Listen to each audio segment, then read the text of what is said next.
Bonsoir à tous, bienvenue dans votre émission, bienvenue dans l'émission Carrefour de Grâce. C'est pour nous un bonheur, un plaisir de vous savoir nombreux en train de nous suivre sur vos postes télévision, mais aussi sur vos tablettes, sur vos iPhones, sur iPad, sur vos téléphones. Nous sommes Carrefour de Grâce. C'est pour nous, comme je l'ai dit, un bonheur, un plaisir d'être avec vous. Carrefour de Grâce est une émission qui a été faite pour vous. Carrefour de Grâce est une émission qui a été réalisée pour vous ressembler. Dans cette émission, nous allons parler de beaucoup de choses. Nous allons parler des faits, des sujets d'actualité, mais aussi nous allons parler des choses dont vous avez les réponses, mais aussi dont vous posez des questions. Carrefour de Grâce est une très belle émission. Nous serons là chaque jour avec vous, mais il y a un rendez-vous qui a été pris chaque jeudi à partir de 21h. Nous sommes là chaque jour. C'était pour simplement dire que nous sommes en train de travailler pour que nous puissions être avec vous au quotidien, tous les jours. Mais vos questions, vos réponses, vos suggestions, nous vous proposons donc un jour spécial chaque jeudi à partir de 21h. Cette émission, je ne vais pas la présenter seule. Je serai avec une servante de Dieu merveilleuse. Elle s'appelle la sœur Joël Matévé. Joël, bonjour. Bonsoir Jean-Claude, bonsoir chers internautes. Nous sommes heureux de vous savoir nombreux devant vos postes télévision, vos téléphones, vos tablettes. Nous sommes l'émission Carrefour de Grâce. Et pour ce premier numéro, nous serons en train de traiter un thème très intéressant, important. Et voilà, la question se pose. Épouse de pasteur, est-elle un appel, une ambition ou un hasard? Alors pour répondre à cette question, nous avons sur ce plateau une servante de Dieu très merveilleuse. Elle s'appelle Maman Gloria Mamba.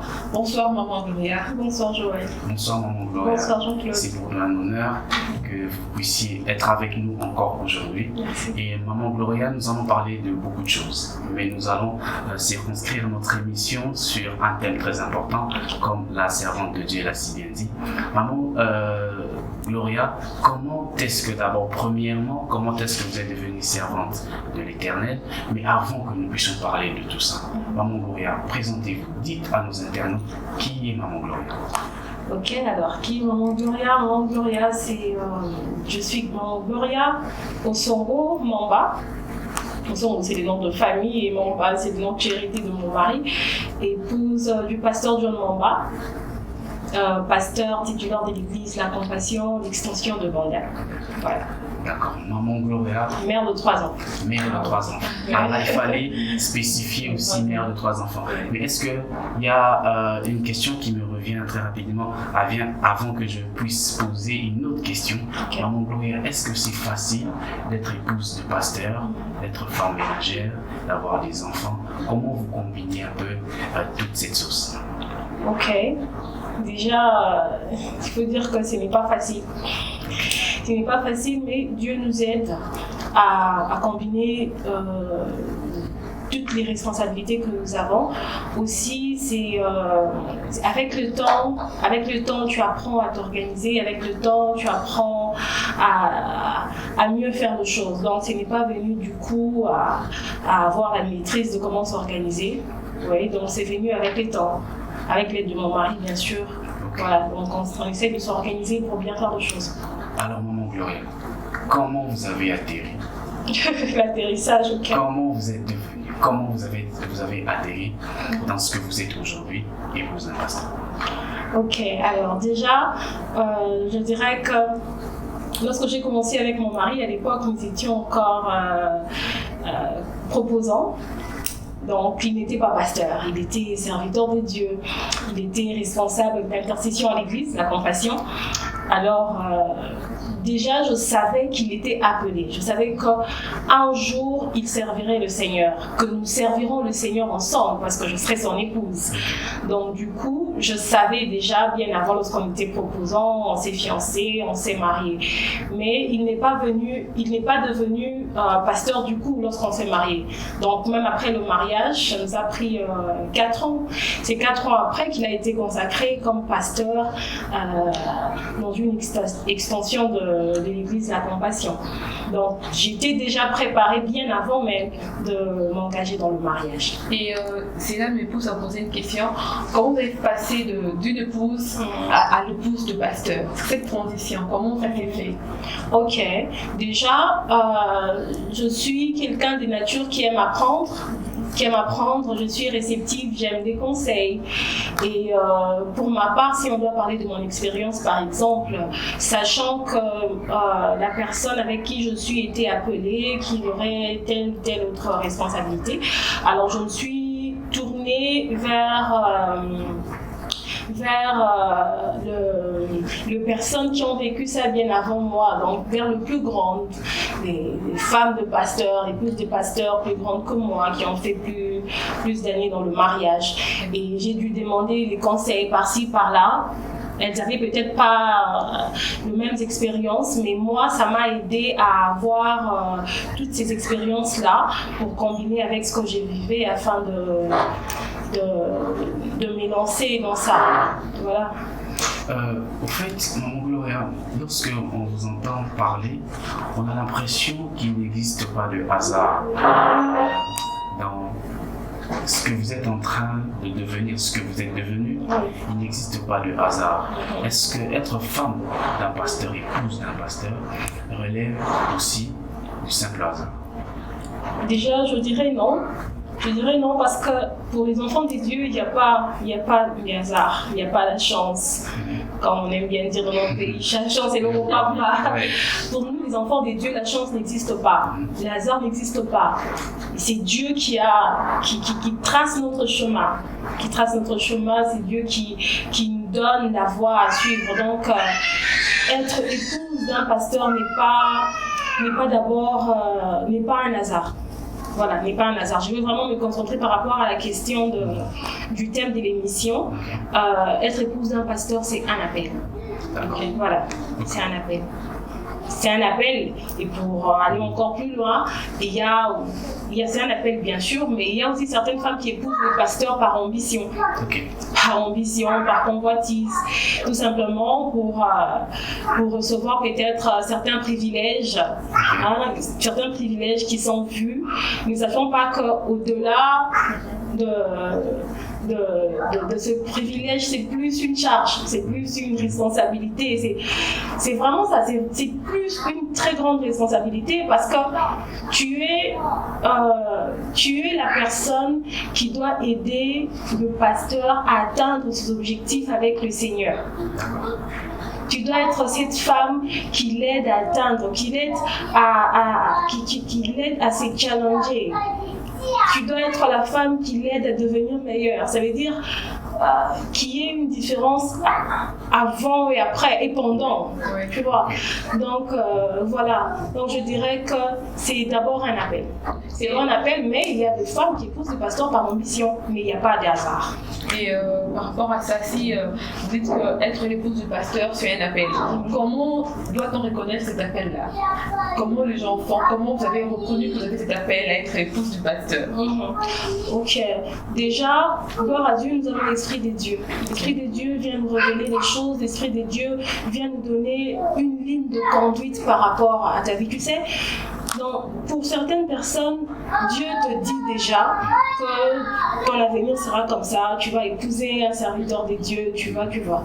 Mais d'autres n'ont pas nécessairement ces messages-là. Mais tu verras que, comme moi par exemple, si je dois donner mon exemple puisqu'on parle ici, il y a certaines choses par lesquelles je suis passée dans ma vie dont je ne comprenais pas auparavant. Je ne comprenais pas. Mais ce n'est que maintenant que je me rends compte que, au fait, c'était pour ça. C'était pour ça. Donc, j'ai reconnu mon appel. Dieu me l'avait dit que tu serais épouse de mon serviteur. Tu épouseras un homme de Dieu. Et j'étais enfant. Okay. Oui, j'étais enfant en tout cas. C'est pas que non, j'étais vraiment enfant et je savais dans ma vie que je épouserais un homme de Dieu. Je savais pas comment. D'accord. Vous savez que vous allez épouser un homme de Dieu. Mais est-ce que lorsque vous avez su que vous allez épouser un homme de Dieu, pasteur John Mamba aujourd'hui, il y a d'autres internautes, d'autres personnes qui sont en train de nous suivre, qui se disent Maman Gloria est pasteur, mais est-ce qu'il y a une procédure? Il y a un circuit spécifique, identique pour toute femme qui deviendra un jour épouse d'un pasteur? pas nécessairement. Des circuits, si je peux dire, c'est le chemin que Dieu a placé pour toi. Et ce n'est pas la même expérience pour toutes les femmes. Comme on disait tantôt, pour certaines,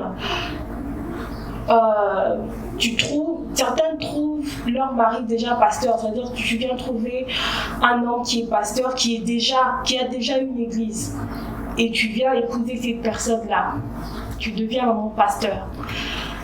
Pour certains cas, vous étiez peut-être mariés bien avant, vous étiez peut-être païens, vous avez reçu le Seigneur ensemble déjà étant mariés, et c'est avec le temps que le mari découvre qu'il avait un appel au pastorat, il devient pasteur, donc vous devenez ensemble serviteurs de Dieu. Et pour certains cas aussi, comme le nôtre, lorsque nous sommes épousés, le pasteur n'était pas encore devenu pasteur. Il avait l'appel, mais il n'était pas encore consacré. Donc il est devenu pasteur quelques années après le mariage.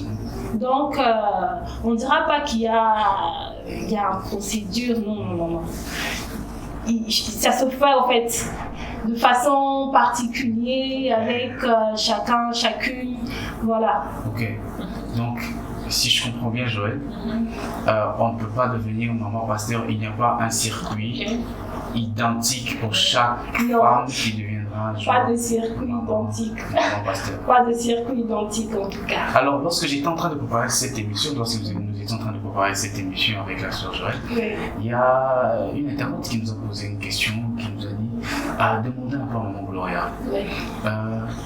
Est-ce que lorsqu'on devient maman pasteur, est-ce qu'automatiquement on devient responsable du département des mamans? Ok. Ça, bon, déjà, excusez-moi, je dirais non.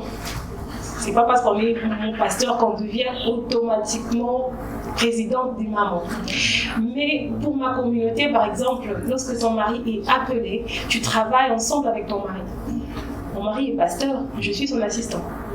Je suis donc pasteur assistant.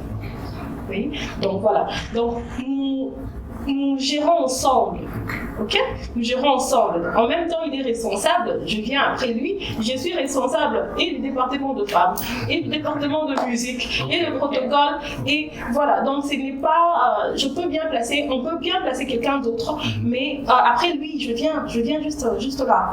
Donc je suis aussi pasteur assistant. Mais je précise que être femme du pasteur ne veut pas dire nécessairement que je dois être prédicatrice. Okay. Bien qu'il y a de celles-là qui sont appelées à la prédication. Il y a de femmes qui prêchent.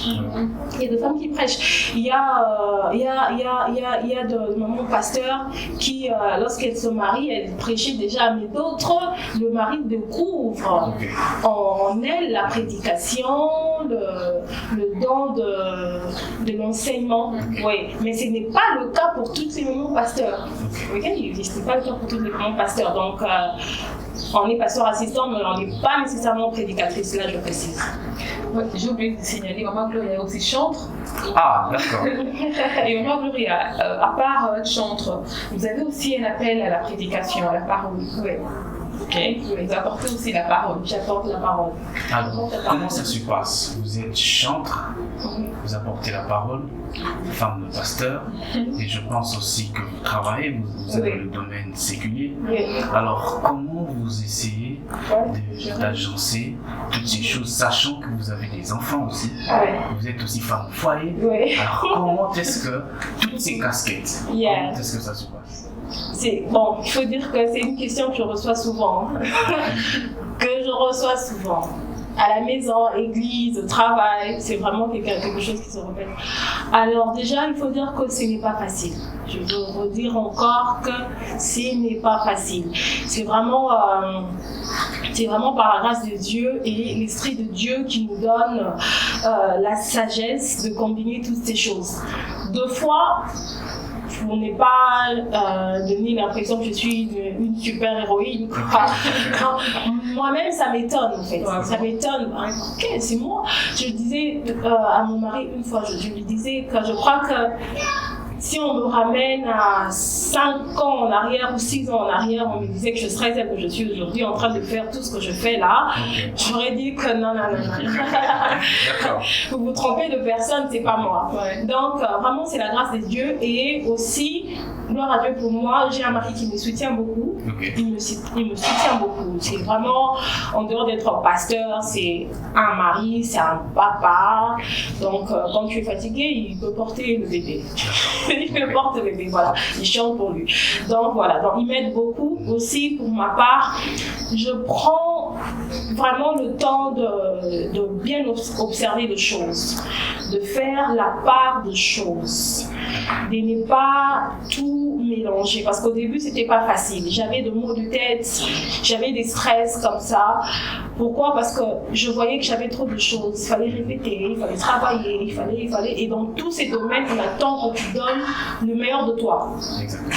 Tu ne dois pas donner des explications à la maison chez les enfants que maman est fatiguée parce que eux, ils ont besoin de toi. Ils ont besoin de la maman en forme.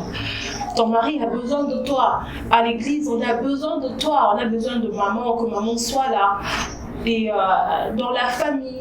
Donc voilà, je prends le temps de m'asseoir avec moi-même afin de parler et planifier les choses. Et je fais vraiment un effort de pouvoir respecter de petits détails. Et voire même des fois j'ai un cahier où j'écris ce que je dois faire. De lundi jusqu'à dimanche, de telle heure à telle heure. Bien que des fois ce n'est pas toujours bien respecté, mais je fais un effort de me conformer et ça m'aide beaucoup. Ah d'accord. Ouais. Maman pasteur, chantre, femme au ménage, mère de famille, et aussi dans le domaine séculier. Oui. C'est quelque chose de très intéressant, mais il y a aussi une autre dimension en fait.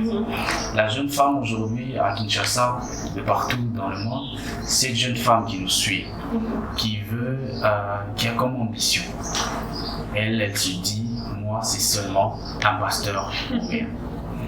Cette jeune femme, est-ce que c'est possible qu'elle puisse avoir ce mari qu'elle veut, mais aussi est-ce que c'est possible qu'elle puisse être une bonne épouse de pasteur si seulement elle est motivée par des ambitions au-delà d'un appel?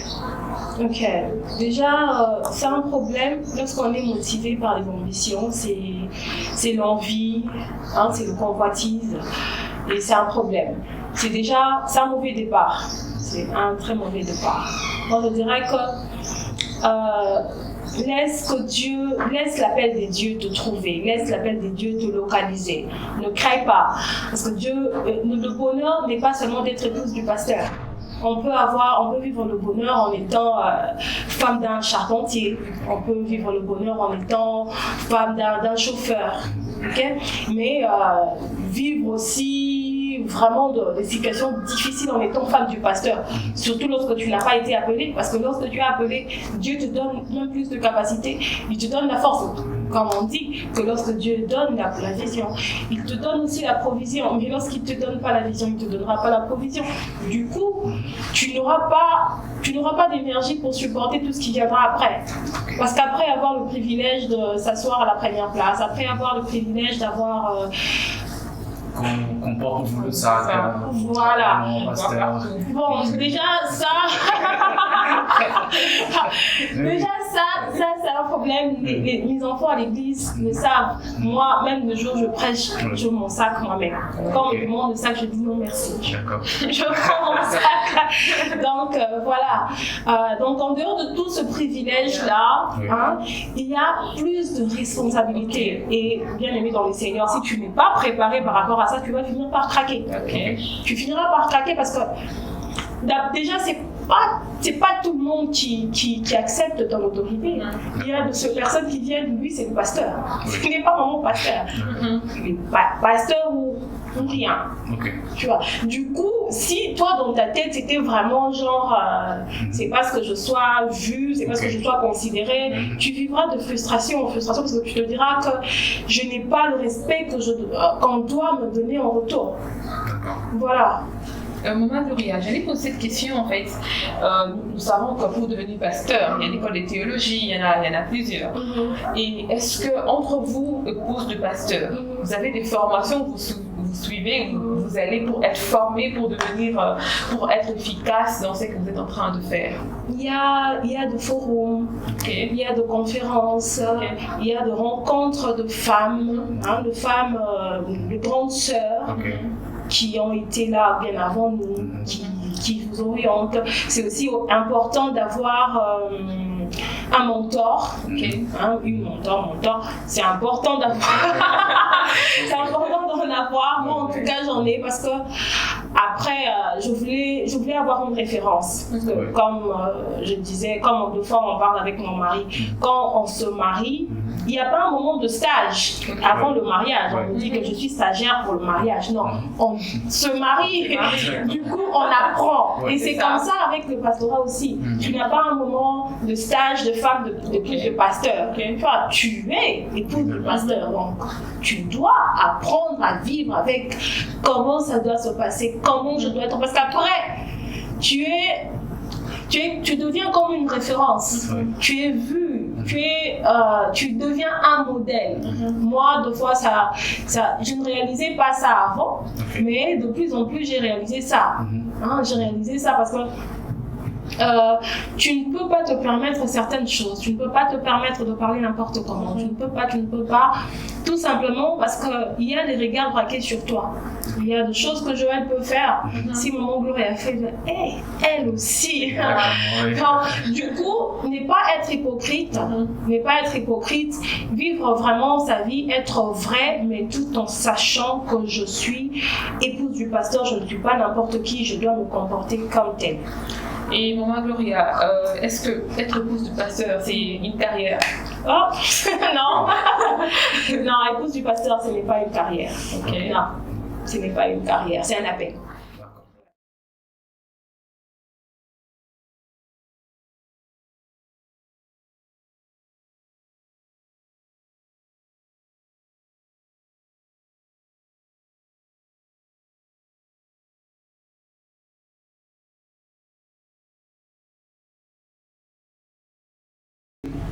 La prière la plus élevée, c'est l'intercession, où tu es appelé à t'oublier, prier pour les autres. Et tout enfant de Dieu est appelé à être témoin de Christ. La Bible dit dans Actes chapitre 1er, le verset 8, que vous recevrez une puissance, le Saint-Esprit, et vous serez mes témoins. Qui que tu sois, tu es appelé à adorer, tu es appelé à prier, et tu es appelé à témoigner Christ, donc à évangéliser. Peu importe.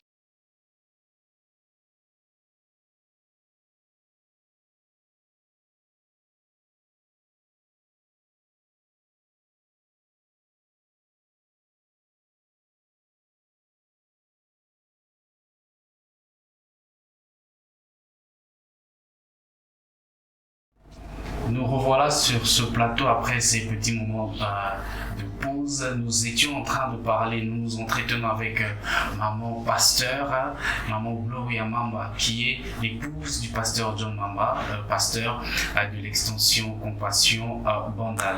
Maman Gloria, nous revenons vers vous.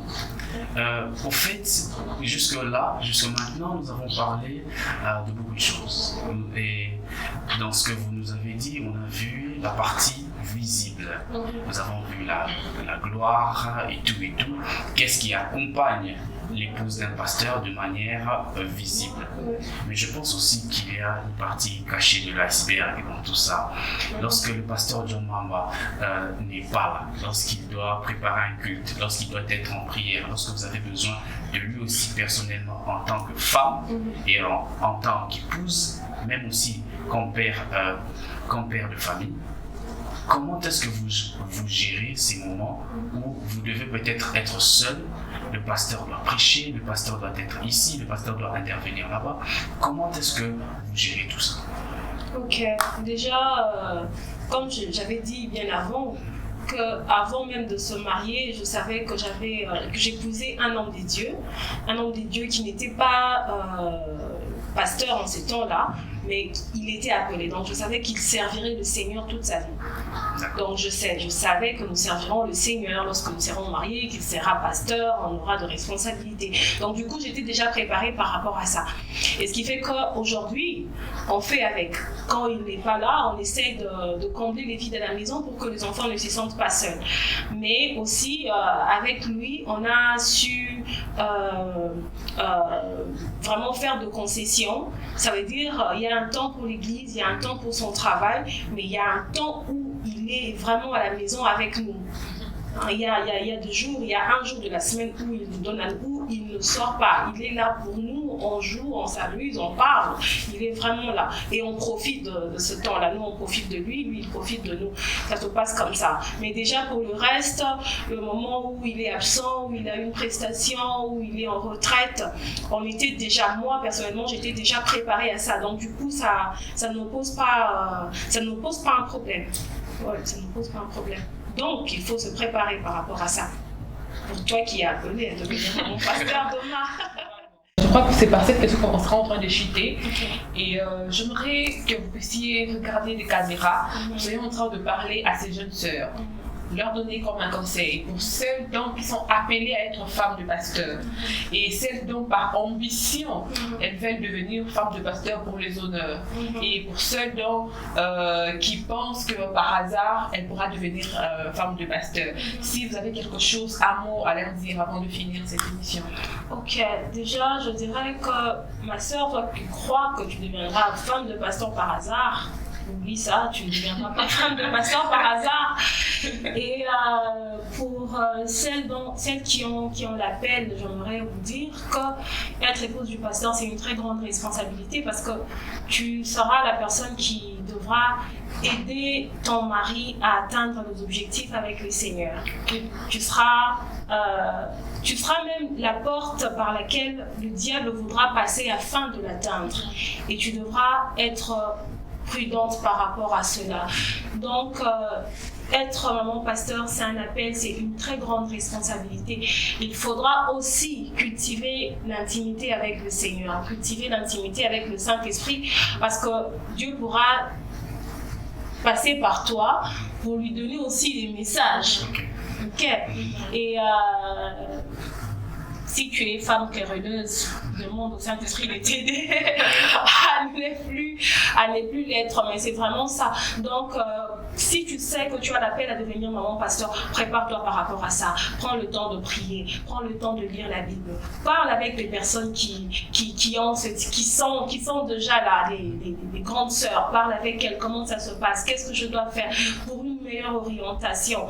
Voilà, parce que comme je disais tout à l'heure, l'ennemi, s'il ne sait pas directement atteindre ton mari, il viendra par toi.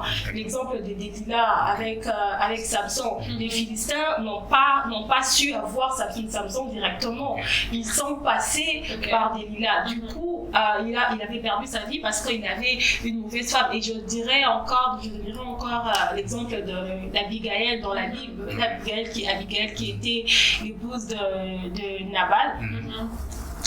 Voilà, et elle a sauvé la vie de son mari par sa sagesse. Elle a sauvé la vie de son mari par l'intelligence qu'elle avait reçue. Et je crois que pour en arriver là, ça veut dire qu'elle avait le bagage. Elle était approvisionnée pour être vraiment l'épouse de ce grand monsieur Nabal.